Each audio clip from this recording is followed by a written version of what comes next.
Eu fico muito honrada, feliz de estarmos aqui nessa noite de hoje. O nosso amigo PC, quando mandou um recado para Ramayane, ele disse que nós podíamos escolher o tema. É muita ousadia nossa escolhermos assim essa complexidade. A princípio eu falei para a Rama, fala para o PC que é mediunidade. E ela olhou para mim e perguntou, só? Eu falei, faz sentido, porque a mediunidade é uma faculdade inerente ao ser humano, independente de religião, independente de crença. Todos nós, em maior ou menor grau, quem diz isso é o codificador da doutrina espírita, que todos nós somos médium. De pressentimento, de intuição, e a mediunidade do futuro é a mediunidade de intuição. Então, meus amigos, nós colocamos doutrina espírita e mediunidade. E, de fato, não é fácil, é um assunto, e nós vamos vendo que não, eu estou dizendo de mim, para comigo. Eu achei que é um assunto que nós temos facilidade, e não temos tanta facilidade, porque a doutrina espírita, à medida que nós vamos estudando e mais estudando, nós vamos constatando que a gente sabe muito pouco. Mas esse pouco que sabemos, já temos o dever de cumprir com o desiderato do Evangelho de Jesus, que é nos encaminhar a todos para a nossa própria redenção, para a nossa evangelização, para a nossa evolução espiritual. Então, meus amigos, doutrina espírita, nós, do nosso jeito, com base nos estudos da doutrina, está lá no Evangelho, que o Fred escolheu muito bem, sobre o prefácio do Evangelho segundo o Espiritismo, o Espírito de Verdade, apresentando-nos o Evangelho do Cristo à luz da doutrina espírita, e nesse mesmo Evangelho, no capítulo 1, tem Não Vim Destruir a Lei, e está lá um item sobre o Espiritismo, onde é dito que o Espiritismo é essa ciência nova que vem revelar à humanidade a existência do mundo espiritual, desse mundo que é um mundo verdadeiro. E nessa revelação, nós vamos tomar conhecimento sobre a imortalidade da alma. E na imortalidade da alma, já que todos nós somos espíritos imortais, apesar de todas as dificuldades, caminhando para a felicidade, caminhando para a redenção, não obstante as dificuldades, os obstáculos que são imensos, e esses obstáculos maiores, eles não estão fora de nós, eles estão portas adentro da nossa intimidade. Então, as maiores dificuldades que nós encontramos em nós mesmos para vencer na vida, e não estamos falando de sucesso pessoal, estamos falando de vencer na vida que nos foi confiada nessa existência, nessa nova encarnação, uma nova oportunidade de redimir de eras passadas, por isso estamos nos reencontrando em família, com os filhos, irmãos, pai, mãe, aqueles que são mais simpáticos, aqueles que se achegam mais a nós e aqueles que mantêm um distanciamento. E isso faz todo sentido, porque a vida não começou com o nascimento nessa personalidade. Então, essa doutrina de luz, essa doutrina nova, essa ciência nova, vem apresentar à humanidade que a vida real, ela não é aqui no plano físico. A vida real é no mundo espiritual. E todos os dias nós temos um acesso nós revisitamos o mundo maior quando o nosso corpo físico adormece, quando nós repousamos, quando entramos no estágio do sono. Então, nós entramos no mundo espiritual. E aí, dependendo das nossas aspirações, do nosso empenho, da nossa luta íntima para nos vencer, se estivermos sintonizados no bem, por certo, que vamos encontrar trabalhos grandiosos na espiritualidade. Com a nossa pequenez, com aquilo que podemos fazer.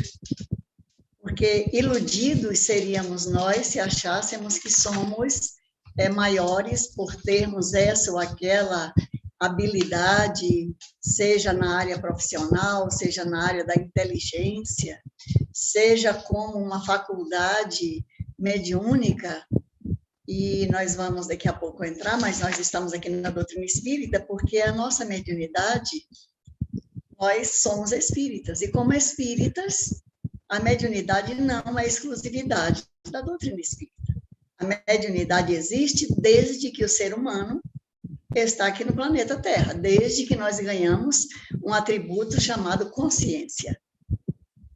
Consciência, capacidade de escolha entre o bem e o mal, de raciocinar, mesmo ali no princípio, nos primórdios, só na base do instinto. Então, a mediunidade é inerente à criatura humana. E, meus irmãos, veja como nós não sabemos absolutamente quase nada de doutrina espírita. Assuntos que nós estudamos, que estamos estudando toda quarta-feira, tem o estudo de O Livro dos Espíritos, no horário das 19h15, toda quarta. O nosso amigo Frederico e Ana Luísa, sua esposa, são as pessoas responsáveis por esse estudo, que faz parte, que integra também as atividades do ESD, Estudo Sistematizado da Doutrina Espírita. Às segundas, nós temos o estudo do Evangelho segundo o Espiritismo. Já mostramos a nossa cara aqui na segunda. E estamos aqui na sexta. Para nós é uma honra, isso é maravilhoso. Então, meus amigos, relendo, revisitando ali a introdução de O Livro dos Espíritos, e essa introdução, ela contém 17 capítulos. Allan Kardec fazendo todas as observações necessárias antes, de fato, de entrar nos ensinamentos dos espíritos, segundo os questionamentos que ele faz. Então, no capítulo 17, que é o último, nós pegamos ali o segundo parágrafo do capítulo 17, do item 17 da introdução de O Livro dos Espíritos, e está colocado lá. Para não entrarmos em desarmonia com o que está posto por Allan Kardec, nós vamos ler aqui o que está naquele pedaço ali do segundo parágrafo. Ele começa dizendo que a ciência espírita compreende duas partes. Uma é chamada de experimental, relativa às manifestações em geral. A outra parte é a parte filosófica, relativa às manifestações inteligentes. E ele vai dizer da necessidade de se conhecer essas duas partes. Aí tem um ponto lá, e ele continua aqui, dizendo: a verdadeira doutrina espírita está no ensino que os espíritos deram, e os conhecimentos que esse ensino comporta são, por demais, profundos e extensos. Observemos, profundos e extensos, para serem adquiridos de qualquer modo, e não por um estudo perseverante, feito no silêncio e no recolhimento, porque só dentro desta condição se pode observar um número infinito de fatos e particularidades que passam despercebidos ao observador superficial e formar opinião. Observemos, isso aí é uma parte do segundo parágrafo do item 17, na introdução de O Livro dos Espíritos. Só lembrando aqui que nós temos constatado essa realidade que Kardec coloca aí nessa parte, no silêncio e no recolhimento. Nesse 1 ano e meio, praticamente, de um pouco de afastamento, digamos, do social, como estávamos acostumados ali, como disse o nosso amigo Frederico, dirigir uma reunião presencial é uma coisa, dirigir uma reunião virtual é outra. Eu, então, aqui sou guiada pela Ramayane, aí tem um filho que chega, a senhora vê uma luzinha ali em cima, olhe para ela, porque no começo era um vexame. Então, nós não entendemos muita coisa de quase tudo. A gente entende muito pouco, mesmo daquelas coisas que nós estamos estudando há meio século, como é o caso da doutrina espírita, como é o caso de O Livro dos Espíritos. E Kardec diz que esse ensino, pelo prefácio ali do Evangelho, que o Espírito de Verdade vem dizer, dessa equipe espiritual, desses anjos do Senhor, que estão vindo em todas as direções, trazendo a luz da verdade. Está lá no Evangelho também, que a autoridade da doutrina espírita está exatamente no controle universal do ensino dos espíritos, porque a mensagem verdadeira, ela vai por todas as vias. A mensagem verdadeira chega em português, em inglês, espanhol, em todas as línguas. Mesmo que a gente coloque obstáculos, a verdade chega. De forma espontânea ou de forma quando os espíritos são questionados. Então, Kardec tem esse cuidado magnífico com a doutrina espírita. Então, a doutrina espírita não é criação humana, porque na primeira revelação, aqui, pelo menos que nós conhecemos, como está posto ali, a primeira revelação de Deus aos homens, Moisés é a figura central. Ele é o captor ou é o captador das mensagens divinas. E ele recebe a lei divina lá no Monte Sinai, após 40 dias em jejum, em concentração, e é uma psicografia registrada nas tábuas da lei, em pedras. Observemos. A segunda revelação da divindade para o planeta Terra porque nós vamos falar de Deus, a revelação, porque Jesus é quem traz essa revelação. Tem outros reveladores, em outras... alguém pode dizer, mas por que só o Cristo? Tem Buda, tem sim, exatamente, tem tantos reveladores da misericórdia divina. Assim é que dizíamos um dia desses, e estamos a repetir, foi na quarta-feira, no Bezerra de Menezes. Gandhi, quando ele leu, ele só conheceu do Evangelho de Jesus, o Sermão da Montanha, as bem-aventuranças. Ele se encantou de tal forma que Gandhi chegou a afirmar que se o planeta Terra não tivesse nenhum conhecimento sobre nenhuma religião. E se somente houvesse aquele roteiro de Jesus Cristo, seria o suficiente para estarmos todos no caminho com o norte certo para a nossa própria evolução.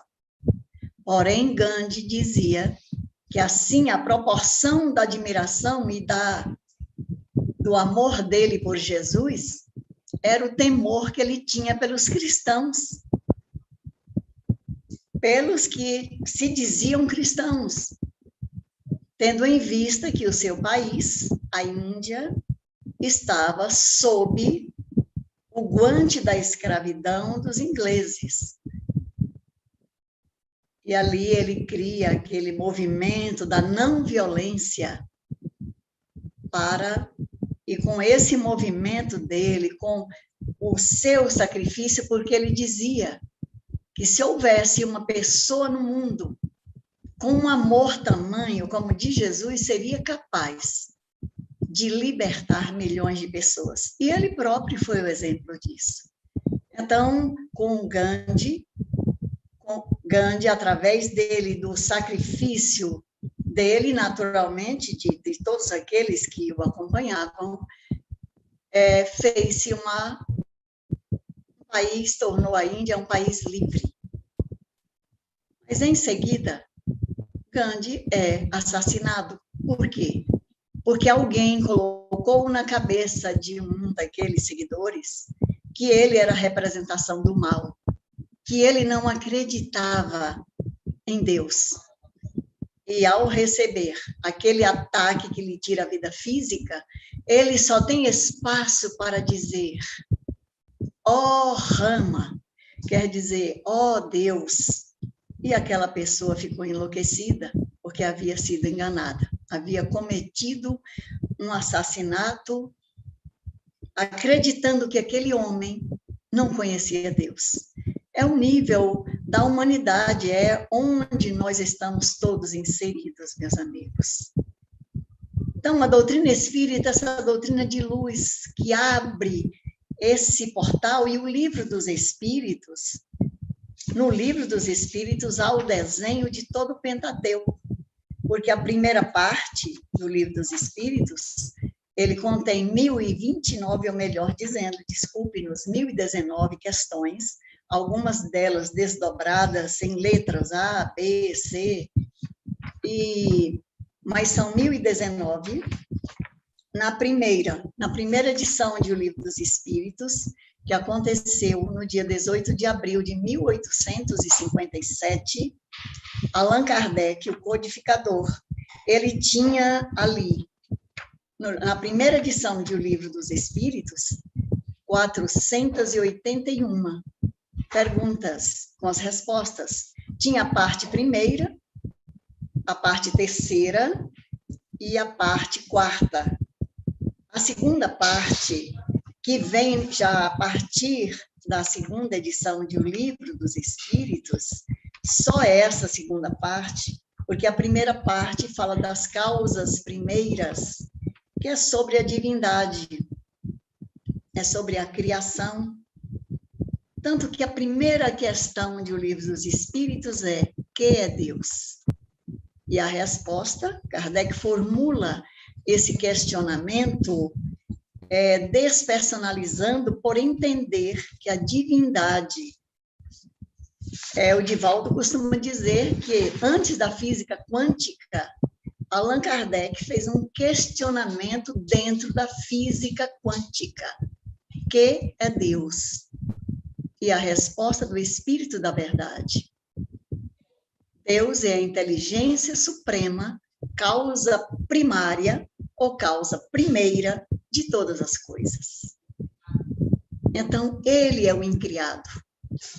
Ele é o criador de tudo que existe. Quando entra a segunda edição de O Livro dos Espíritos, aí já entra na parte segunda, que são mais 538 perguntas. Então, a primeira parte é das causas primárias, que vem posteriormente a ser o último livro da codificação, que é a Gênese.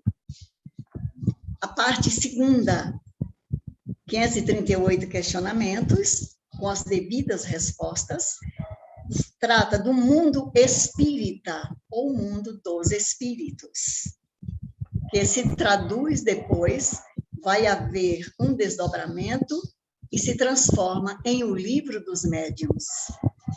Vem a parte terceira, das leis morais, que dá origem a esse belíssimo livro que o Fred leu o prefácio, o Evangelho segundo o Espiritismo. E vem a parte quarta, que trata das esperanças e consolações, que é uma obra interessantíssima, traduzida com esse título, O Céu e o Inferno. São depoimentos dos espíritos que passaram pela Terra em várias situações. O social é o que menos conta, porque tem depoimentos de pessoas nobres que se viram após a morte do corpo físico num verdadeiro inferno, sendo pessoas ali até, digamos, desconsideradas, porque aqui na Terra tinha sido o ponto maior destas pessoas, da desconsideração para com o próximo. Então, Jesus, que é o guia e o modelo em um livro dos Espíritos, nessa parte segunda, é aberta fazendo o seguinte questionamento. Kardec pergunta: que definição se pode dar sobre os espíritos? E a resposta vem: os espíritos são seres inteligentes da criação. Então, se tem uma inteligência suprema, é única, que é Deus, nosso Pai, nosso Criador. Nós outros, seres humanos, de todas as crenças, de todas as etnias, não importa, todos nós somos filhos de Deus. E por isso mesmo, todos nós somos irmãos. Se somos irmãos, devemos amor uns aos outros. E Jesus deixa como recomendação para os seus apóstolos e para os seus seguidores do futuro, porque aqueles que o seguem serão reconhecidos por muito se amarem. Amarem-se uns aos outros, independente das crenças, independente das divergências de qualquer ordem. O Evangelho de Jesus, a doutrina espírita, aponta o caminho que Jesus nos oferece. O Evangelho segundo o Espiritismo é exatamente as máximas de Jesus, que tem várias passagens, mas o Evangelho segundo o Espiritismo trata do ensino moral de nosso Senhor Jesus Cristo. E nesse ensino moral encontra abrigo, agasalho, acomodação para todas as gentes, para todas as criaturas. Gandhi não era cristão, Gandhi era hinduísta. A sua religião não tinha a ver com o cristianismo, mas a beleza do ensinamento, a verdade do ensinamento, o caminho que Jesus deixa. E Gandhi, sendo um espírito de luz, sendo um espírito superior, ele identificou nos ensinos de Jesus o verdadeiro caminho. Tanto que ele diz que as religiões todas poderiam desaparecer se sobrasse somente aquelas 12 linhas do Sermão da Montanha, das bem-aventuranças. As pessoas, todos nós, teríamos um roteiro seguro para avançar moral e espiritualmente. E a mediunidade, meus amigos. A doutrina espírita vem tratar a mediunidade, embora a mediunidade não é exclusividade, dissemos isso, realmente não é, Mas a doutrina espírita trata a mediunidade porque também foi um motivo de Jesus apontar o caminho correto para os seus apóstolos. Dai de graça, ele recomenda que eles façam bem ao próximo, restituindo a saúde, ressuscitando os mortos, mas não no caso de ressuscitar quem já morreu de fato, mas aquela pessoa que está combalida, como aconteceu com Lázaro. Ele ainda não tinha morrido de fato, embora o seu corpo físico já não tivesse um cheiro agradável, porque ele estava num processo profundo de sono, de letargia. Então, Jesus trá-lo à vida física pelo seu poder, mas sob as bênçãos do Criador, porque Jesus é médium de Deus. Antes de ele pedir para Lázaro sair do túmulo, ele suplicou ao Pai que naquele momento ele pudesse estar obrando em seu nome. E o Pai o atendeu, porque Lázaro, de fato, não estava realmente desencarnado. Um tênue fio ainda o ligava ao corpo físico, e Jesus trouxe-o de volta.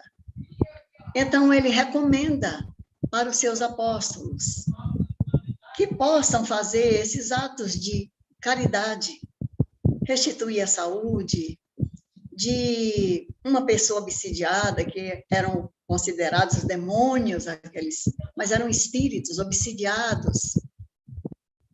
E ali no final ele diz, dai de graça o que de graça recebestes.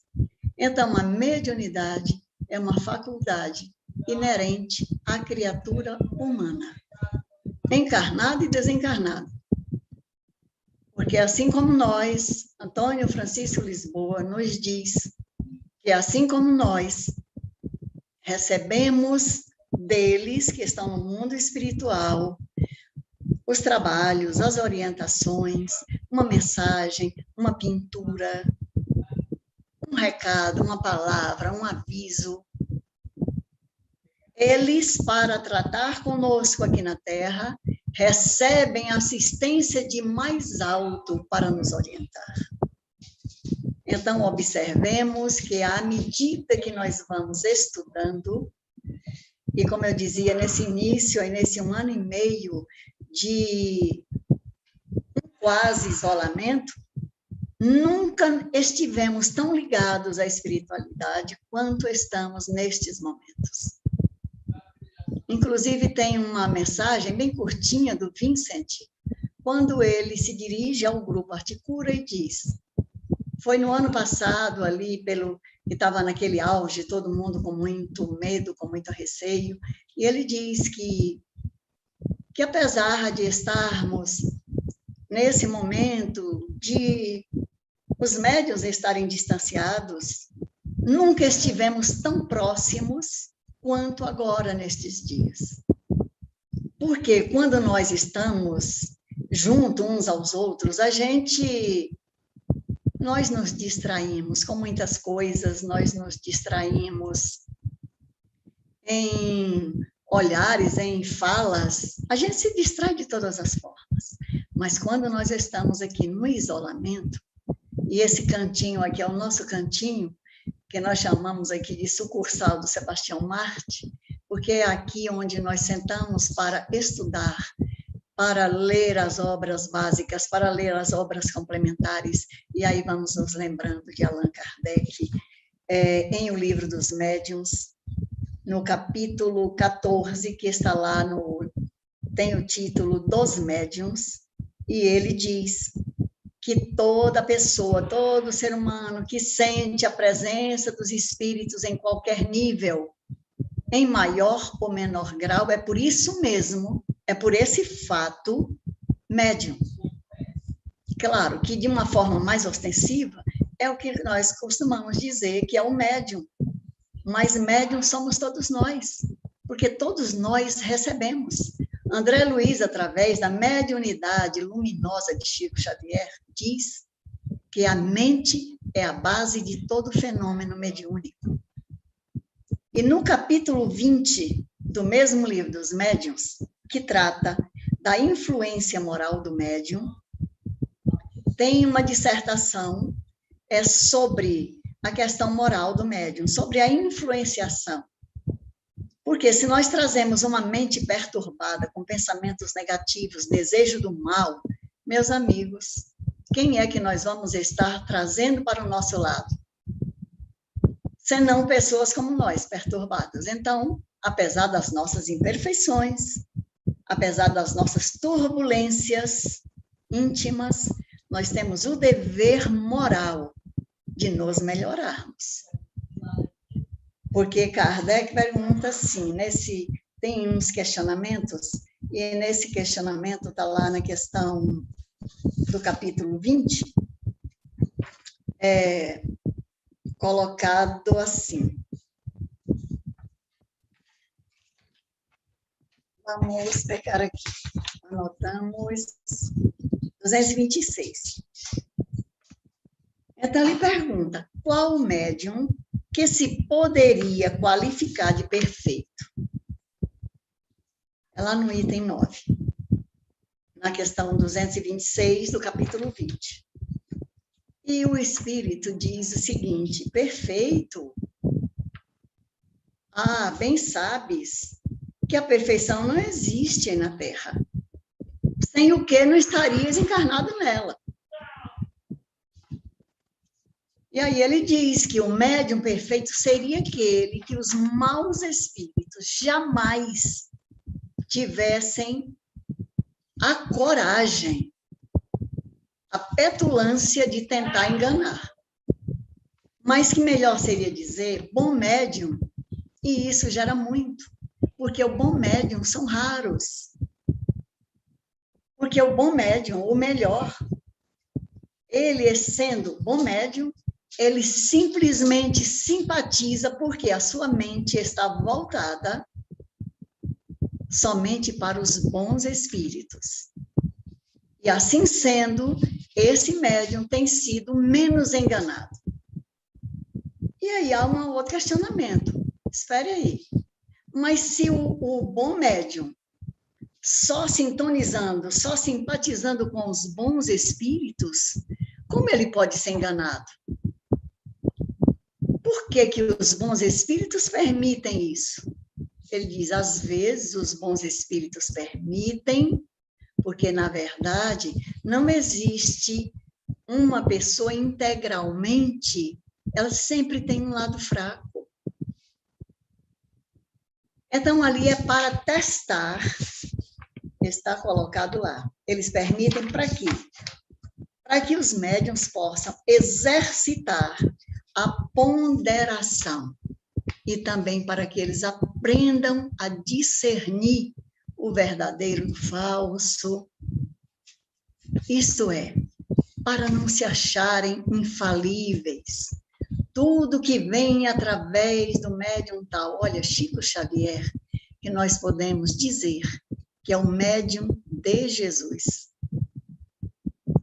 Esse médium, essa vivência, essa renúncia, como ele próprio diz, que ele teve a vida desapropriada pelos espíritos, num momento de confidência amorosa e generosa, ele teve a vida falando com Emmanuel sobre essas questões.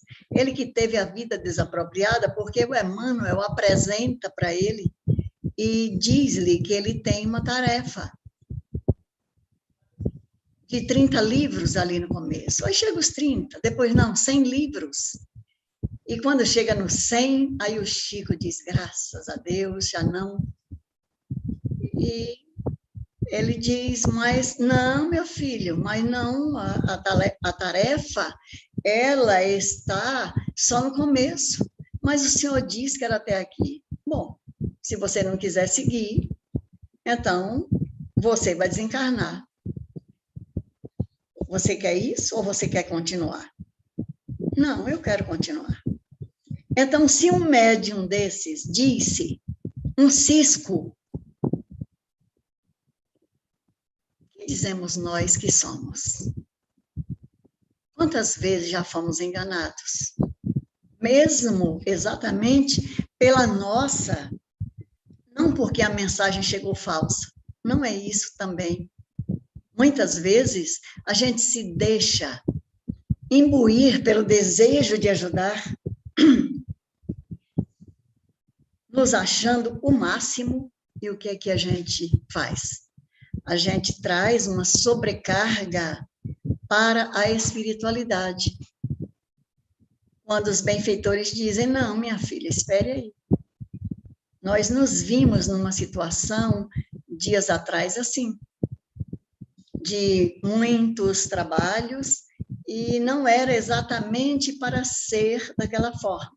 Era para ser somente as vibrações que todos os dias nós fazemos. No horário dos trabalhos, das atividades da nossa casa de Sebastião Marte. Então, nem sempre todo trabalho, todo auxílio espiritual vai vir através dos trabalhos da arte cura.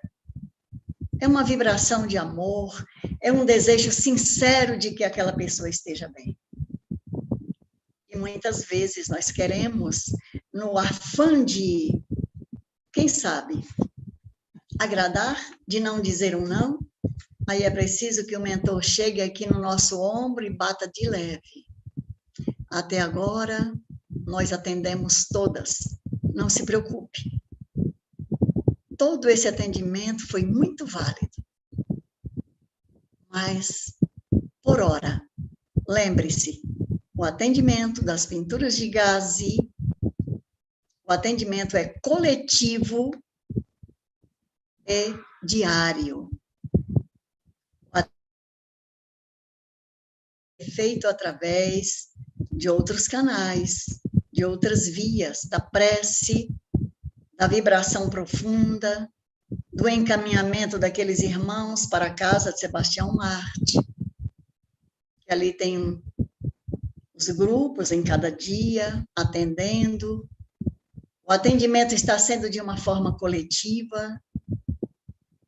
Então, meus queridos irmãos, médium perfeito, e aqui essa instrução, essa dissertação desse espírito vai indo para frente e tem um aconselhamento que é feito para todos os médiums. Qual é o aconselhamento para que a gente seja menos enganado por nós mesmos e pelos irmãos desencarnados? Ou por irmãos encarnados? Porque a nossa mediunidade aqui não é missão, é tarefa, pequenas tarefas. A mediunidade de um Chico Xavier, um médium de Jesus, assim como Jesus é um médium de Deus, é uma missão. Quantas luzes o Chico acendeu em milhares de corações, milhares de cartas, de esclarecimentos, de livros. Meus queridos irmãos, quantos autores espirituais esse bendito Chico Xavier trouxe para nós, para nos trazer conforto, porque a doutrina espírita é uma doutrina de consolo e de esclarecimento. E nos consola através da verdade. Nós somos os artífices, nós somos os construtores do nosso próprio destino de felicidade. Porque na Terra ainda não é um mundo de felicidade. Ainda estamos no mundo de provas e de expiações, passando por essa grande transição planetária que Jesus já havia dito, e estamos vivenciando dias onde nós temos que estar atentos e vigilantes, em oração, uns pelos outros, sem estarmos com azedumes em questões casuísticas, com um ou com outro. Alguém me perguntava, a doutrina espírita ela está alinhada com qual partido? Com o partido que está aí, com a esquerda, com a direita? Eu tranquilidade em dizer, a doutrina espírita está dos ensinamentos de nosso Senhor Jesus Cristo.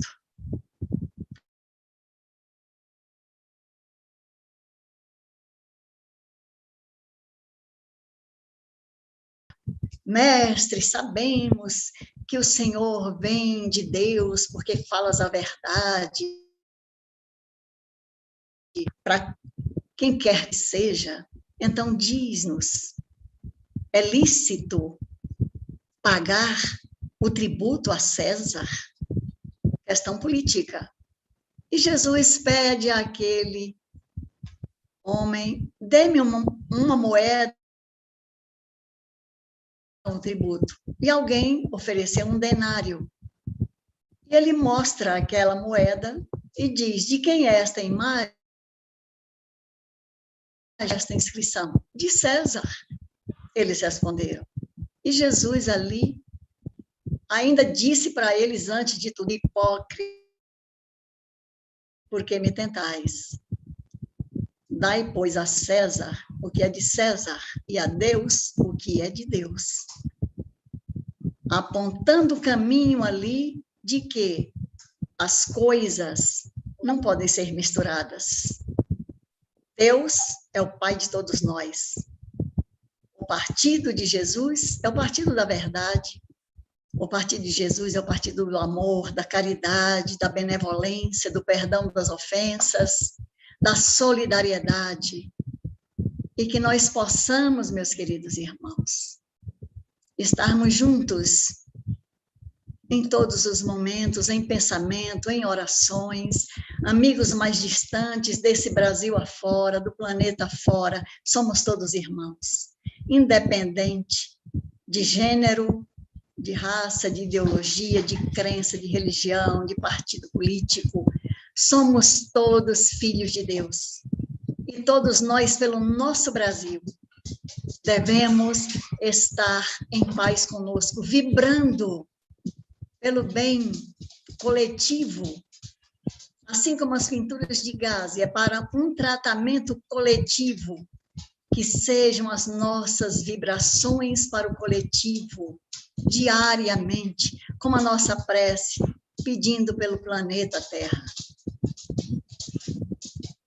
Diz Maria Dolores através de Chico Xavier: Senhor, quando me deres o privilégio do renascimento no berçário do mundo, ante as necessidades que apresento e aquelas que não vejo, eis, Senhor, o desejo em que dia por dia me aprofundo. Deixa-me renascer em qualquer parte. Entretanto, que eu possa acompanhar-te, onde constantemente continuas, trabalhando e servindo em todas as estradas, para que eu também tenha as mãos marcadas, como trazes as tuas. Desejo paz a todos vocês, a todos os irmãos que estão nesta sala, que estão fora desta sala, que estão por aí, no nosso país, no planeta Terra. Para todos, muita paz, que Deus nos abençoe. Gratidão a todos. Pela presença, pelo estímulo, sinto-me honrada com cada nome que vejo passando, com cada pessoa que aqui está. Que Deus nos abençoe.